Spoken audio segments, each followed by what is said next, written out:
Class 8th science की book का chapter 6 जो है कंबशन एंड फ्लेम। इसकी पहले हम समरी देखेंगे, इसके इंपॉर्टेंट टर्म्स को समझेंगे और इसके बाद नेक्स्ट वीडियो में मैं आपको पूरा का पूरा चैप्टर अच्छे से एक्सप्लेन करूंगी, इसका एक एक टर्म मैं आपको बताऊंगी। तो देखिए समरी में एक्सप्लेनेशन अब इसलिए बना रही हूँ क्योंकि बच्चे क्या करते हैं, समरी नहीं पढ़ते हैं। आप लोग की आदत होती है आप बुक की समरी नहीं पढ़ते हैं और वो बहुत इंपॉर्टेंट होती है, पूरे चैप्टर का एक्सप्लेनेशन उसमें दिया होता है। जैसे कि समरी और कीवर्ड्स अगर आप पढ़ लेते हैं ना, चैप्टर के कीवर्ड्स का मतलब समझ लेते हैं तो आप समझिए कि आपने पूरा चैप्टर आपका अच्छे से कवर हो गया है। तो देखिए सबसे पहले इसमें है substance which burn in air are called combustible. तो अगर आपसे पूछा जाए कि कंबस्टेबल सब्सटेंस कौन से होते हैं या फिर कंबशन क्या होता है, कंबशन का अभी आप इजी सा मीनिंग समझ लीजिए। कंबशन का मतलब होता है जलना, और कंबस्टेबल सब्सटेंस वो होते हैं जो हवा प्रेजेंट होती है हर जगह, मोस्टली हर जगह हवा प्रेजेंट होती है। हवा नहीं होगी तो हम लोग वहाँ पर नहीं रह सकते। तो कंबशन होता है हवा की प्रेजेंस में किसी चीज़ का जलना, और जो सब्सटेंस जल सकता है वो कंबस्टेबल होता है। जैसे कि आपकी लकड़ी है, लकड़ी जल सकती है तो लकड़ी कंबस्टेबल हो गई। लोहे को जलने में तो भाई बड़ी ही दिक्कत आएगी, है ना, तो लोहा कंबस्टेबल नहीं हुआ। तो एक एग्जाम्पल कंबस्टेबल का आपका वुड हो गया।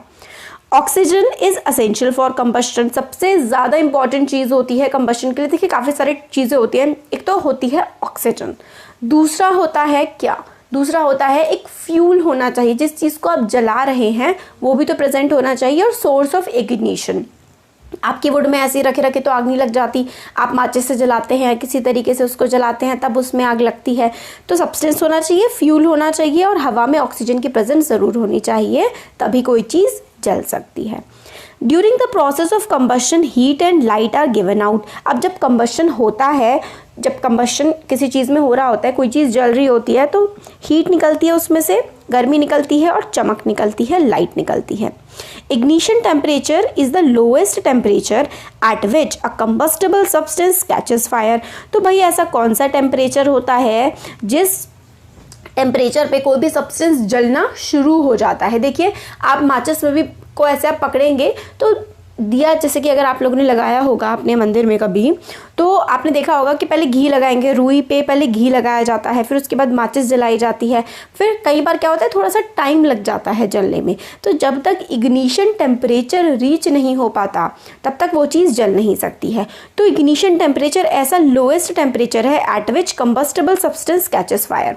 मतलब जैसे सपोज करिए कि किसी चीज़ का इग्निशन टेम्परेचर है 12 डिग्री सेल्सियस, 12 डिग्री सेल्सियस से कम अगर टेम्परेचर होगा तो वो सब्सटेंस नहीं जलेगा। तो कहाँ से जलना स्टार्ट हो जाएगा, 12 डिग्री सेल्सियस से सपोज करिए कोई सब्सटेंस जलना शुरू हो गया है, उससे आगे के टेम्परेचर पे वो जल सकता है, मगर वो 11 डिग्री सेल्सियस पर भी नहीं जलेगा अगर उसका इग्निशन टेम्परेचर 12 है। तो इग्निशन टेम्परेचर होता है लोएस्ट, सबसे कम ऐसा टेम्परेचर जिस पे कोई चीज़ जलनी स्टार्ट हो जाए। Inflammable substances have very low ignition temperature. तो कोई चीज़ जो बहुत जल्दी जलना शुरू हो जाए, मतलब जैसे कि आप कागज़ को आपने अगर, जैसे कि आपने एक हाथ में काफ़ी ऊंचाई पे कागज़ पकड़ा हुआ है और नीचे से आपने तिल्ली जला दी, तो बहुत ही चांसेस हैं कि वो फटाफट से कागज़ जलने लगेगा। तो कागज़ का जो है इग्निशन टेम्परेचर लो है, इसलिए पेपर क्या है, इनफ्लेमेबल सब्सटेंस है। इनफ्लेमेबल सब्सटेंस होते हैं जो बहुत जल्दी आग पकड़ लेते हैं, और जो सब्सटेंस बहुत जल्दी आग पकड़ लेते हैं उन्हीं को हम कहते हैं इनफ्लेमेबल सब्सटेंस और लो इग्निशन टेम्परेचर सब्सटेंस। जो एकदम फटाफट से बहुत ही जल्दी जलना शुरू कर देते हैं और बहुत ही जल्दी आग पकड़ लेते हैं, वो होते हैं इनफ्लेमेबल सब्सटेंस। नेक्स्ट है इसमें fire can be controlled by removing one or more requirements essential for producing fire. तो फायर को आप कैसे कंट्रोल कर सकते हैं, फायर को आप कंट्रोल कर सकते हैं कोई भी चीज़ जो जलने के लिए ज़रूरी है उसको हटा करके। जैसे कि अगर टेम्परेचर आपने कम, इग्निशन टेम्परेचर से आप कम टेम्परेचर ले आए तो जलना बंद हो जाएगा, ऑक्सीजन की सप्लाई कट कर दी तो जलना बंद हो जाएगा, फ्यूल हटा दिया तो जलना बंद हो जाएगा। ये पूरा हम चैप्टर में देखेंगे। जैसे कि मान लीजिए आपके जो फायर एक्सटिंग्विशर्स होते हैं उसमें कार्बन डाइऑक्साइड क्यों भरी हुई होती है, क्योंकि कार्बन डाइऑक्साइड जहाँ पर ज़्यादा हो जाएगी वहाँ ऑक्सीजन की मात्रा कम हो जाएगी, तो ऑक्सीजन कम हो जाती है तो फ्यूल जो जल रहा होता है ना उसको तो ऑक्सीजन चाहिए, जब ऑक्सीजन नहीं रहेगा तो वो चीज़ जो जल रही होती है ना वो जलना बंद हो जाती है। ये हो गया कि जो फैक्टर्स, अगर एक भी फैक्टर्स हटा दिया जो असेंशियल है प्रोड्यूस करने के लिए फायर, तो क्या होगा, फायर बुझनी, मतलब फायर जो है बुझ जाएगी, आग बुझ जाएगी। Water is commonly use to control fire, water को ज़्यादातर कहते हैं ना कि आग लग गई पानी फेंक दो बुझ जाएगी। तो देखिए जब भी इलेक्ट्रिकल चीज़ पे आग लगती है ना तो पानी नहीं फेंकना चाहिए, because water is a good conductor of electricity. तो पानी ज़्यादातर हम यूज़ करते हैं। Water can not be use to control fire involving electrical equipments और ऑयल्स। तो देखिए अगर इलेक्ट्रिकल इक्विपमेंट्स है, जैसे कि मान लीजिए किसी के, सपोज करिए ना हो भगवान करे ऐसा, मगर किसी के घर का जो मीटर है उसमें आग लग गई, तो कभी भी पानी नहीं फेंकना चाहिए। अगर पानी फेंकेंगे तो आग, आप जो इलेक्ट्रिसिटी है वो आप मतलब किसी पर्सन को कैच कर सकती है जो वो पानी फेंक रहा है, और वो इंस्ट्रूमेंट भी ख़राब होगा और आग और ज़्यादा बढ़ जाएगी। और ऐसी जगह पर जहाँ पर जैसे तेल की वजह से आग लगी हो तो वहाँ पर भी पानी नहीं फेंका जाता है, क्योंकि पानी जो है ना वो तेल के ऊपर जमा हो जाएगा। मतलब जैसे कि आप पानी, आप ग्लास में ना एक्सपेरिमेंट कर सकते हैं, ग्लास में 2-4 बूंदे पानी की डालिए तो पानी की बूंदें ऊपर तैरने लगती हैं।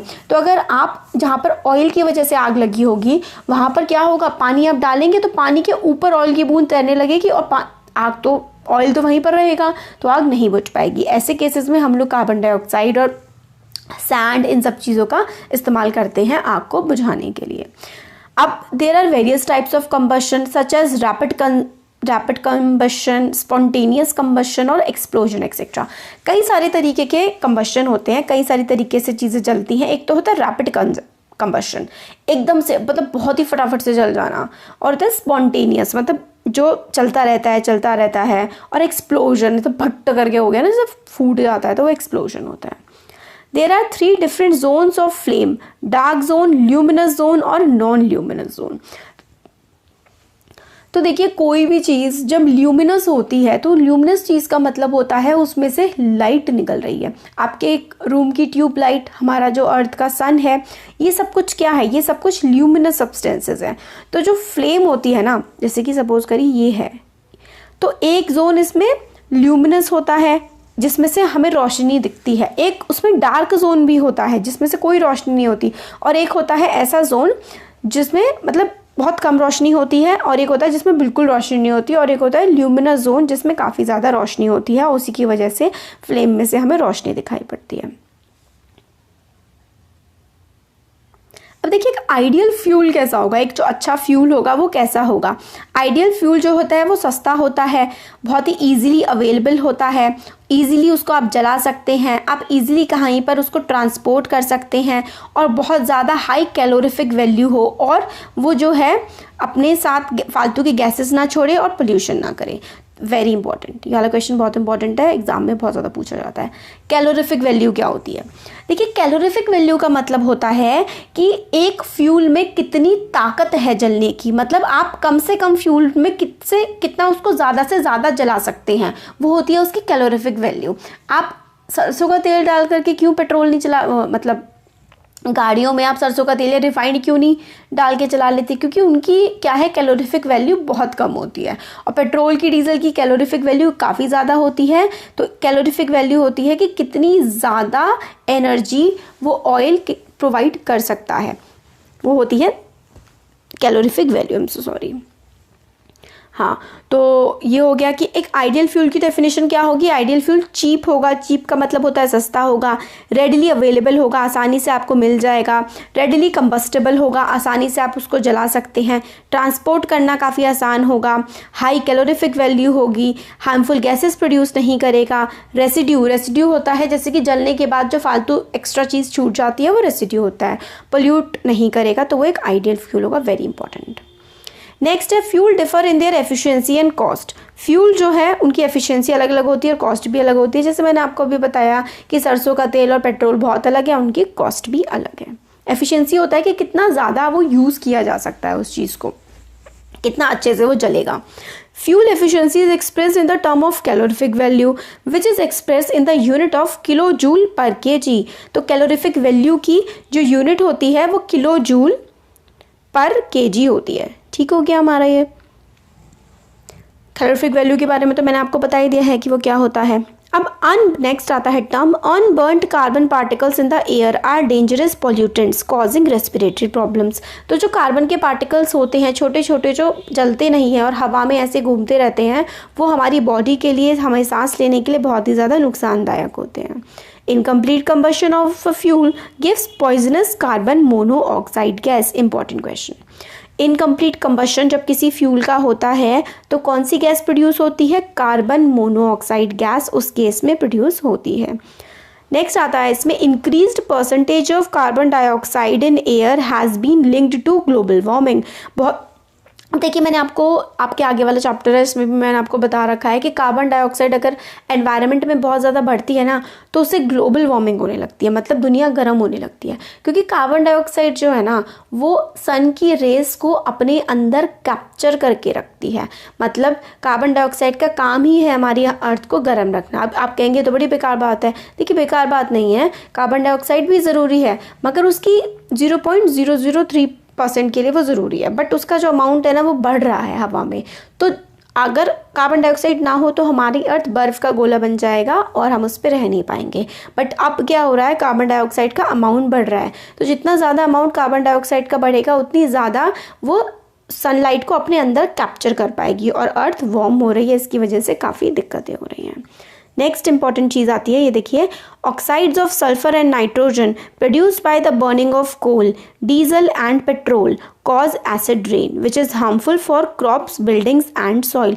वेरी इंपॉर्टेंट है ये चीज़, बहुत ही ज़्यादा इंपॉर्टेंट है कि जो एसिड रेन है वो किसकी वजह से होती है। तो आप बिल्कुल दिमाग में बसा लीजिए, oxides of sulphur and nitrogen, oxides of sulphur and nitrogen, oxides of sulphur and nitrogen आपको रट लेना है कि इसकी वजह से होता है जो एसिड रेन होती है ना। तो इसमें ऑक्साइड्स ऑफ सल्फर होते हैं, सल्फर डाइऑक्साइड और नाइट्रोजन डाइऑक्साइड होती है। कैसे प्रोड्यूस होती है? आप जो व्हीकल्स चलाते हैं पेट्रोल से, डीजल से, कोयला बर्न किया जाता है, ये क्या होते हैं ऑक्साइड्स ऑफ सल्फर और नाइट्रोजन जब पानी के साथ मिलते हैं तो एक क्रॉप्स को, हमारी फसलों को, बिल्डिंग्स को, ज़मीन को काफ़ी नुकसान पहुँचाते हैं, एसिडिटी बढ़ा देते हैं चीज़ों की, और इसी को हम एसिड रेन कहते हैं।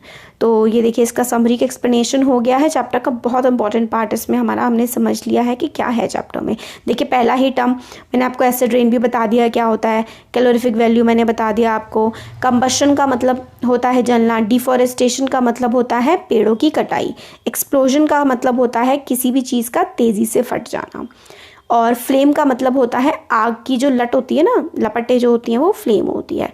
फायर एक्सटिंग्विशर होता है जो फायर को काबू करने के काम आता है, फायर को रोकने के। फ्यूल होता है ऐसी कोई भी चीज़ जैसे कि पेट्रोल, डीजल और वुड, जिससे हम चीज़ों को जला सकते हैं, जिसकी हेल्प से जलाया जाता है।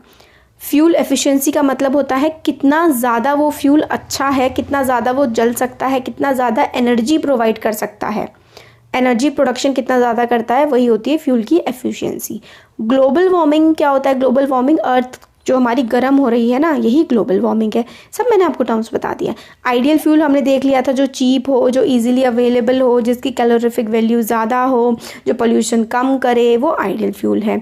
Ignition temperature, lowest temperature at which fuel start to burn, कम से कम टेम्परेचर जिस पर फ्यूल बर्न करना स्टार्ट कर देता है, वो इग्निशन टेम्परेचर होता है। हमने सब देख लिया है।